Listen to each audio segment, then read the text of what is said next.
السلام علیکم ورحمت الله وبرکاتو. زما د اسلام د مقدسې کلمې محترم ورونو او خویندو په دې هیله چې انشاءالله تاسو ټول به روغ جوړ او د صحت خواندان یاستئ. یو موضوع چې انشاءالله لنډې خبرې پرې کوم او د ځان مسؤلیت هم ګڼم، یوازې زما مسؤلیت نه بلکې د هر افغان او د هر مسلمان دا مسؤلیت جوړیږي چې هر چیرته اسلامي غږ را اوچتیږي، موږ باید په څنګ کې د سر او مال په حمایت سره ودرېږو. یو څو ورځې مخکې مولوي صاحب محترم مجیب رحمان انصاري د هرات ولایت څخه دا اعلان وکړو چې که زموږ په ساحه کې چیرته خدای مکړه څوک زنا وکړي، شراب وڅکي، غلا وکړي، موږ به د رب العالمین هغه حکم پرې تطبیقوو کوم چې موږ ته قرآن او حدیث وایي. مثلا د مثال په ډول د غله نه به موږ لاس پرې کوو. د ده دغه اعلان د ډول ډول نیوکو سره مخامخ و او په تایید سره عبدالصمد قاضي زاده محترم استاد ډېرې ښې او د قناعت وړ خبرې وکړې. اوس زه راځم د افغانانو مسؤلیت څه شی دی، د ځوانانو مسؤلیت څه شی دی. پوښتنه دلته ده چې یو بېادبي دې ډېره معافي د دې خبرو، زناکار ته بیان ازادي شته، فسادګر ته بیان ازادي شته، غله ته بیان ازادي شته، غاصب ته بیان ازادي شته، قاتل ته بیان ازادي شته، ډم ته بیان ازادي شته، ډمې ته د بیان ازادي شته.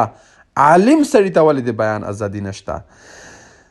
یو څوک راځي په تلویزیون کې بادشاه ته ښکنځل کوي، رئیس جمهور ته ښکنځل کوي، هغه ته د بیان ازادۍ نوم ورکول کیږي. اما دغه عالم چې د خولې څخه یو بېادبه خبره هم نه راوځي، دا عالم چې د خولې څخه یې شپه او ورځ قرآن او حدیث راوځي، دې ته د بیان ازادي نشته. ولې؟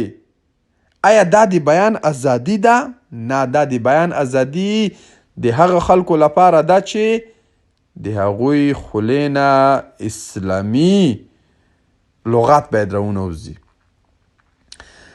هغه اسلام چې هغه د دیموکراسۍ په خلاف واقع کیږي، هغه اسلام باید د دوی د خولې څخه راونوځي. نو خبره دلته ده چې مونږ خو شپه ورځ په مجلسو کې دا چیغې وهو چې اسلام خو زه غواړم، الحمدلله مسلمان یم، ښه بس غواړم په خوله یې غواړم، صحیح ده، شعار ترې جوړ شوی دی د موضوع نه.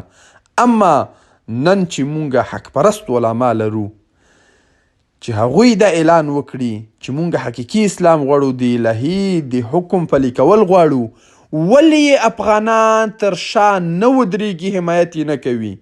زه پوهیږم چې دغه علما چې د اسلام د غوښتلو چیغې وهي، دا خو سبا ته بیا د ظالم دولت رجګیږي، لکه په 10,000 نورې چې نور بندي کړي دي د حق پرست علما، داسې دوی هم د زندان تر شا اچوي.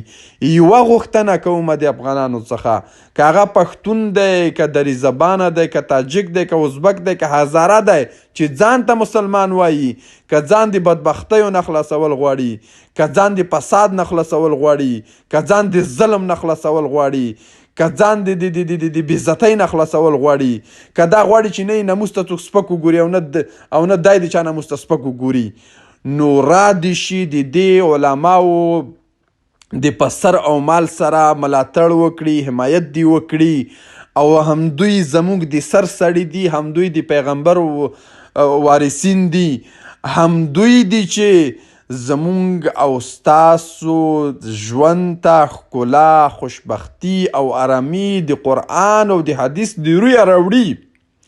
قرآن او حدیث مونږ په هغې باندې ایمان لرو. د قرآن او د حدیث په رڼا کې ژوند د سکون څخه ډک ژوند دی.